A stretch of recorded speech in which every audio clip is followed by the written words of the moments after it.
The proceeding has ended.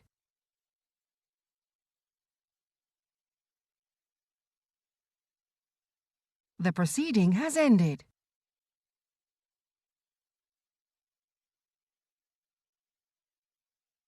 The proceeding has ended.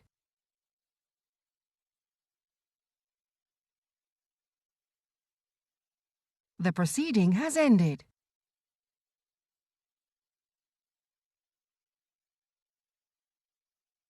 The proceeding has ended.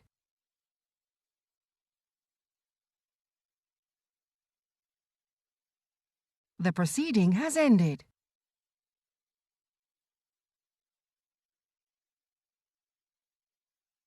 The proceeding has ended.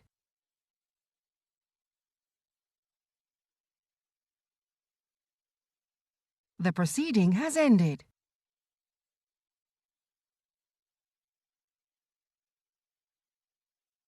The proceeding has ended.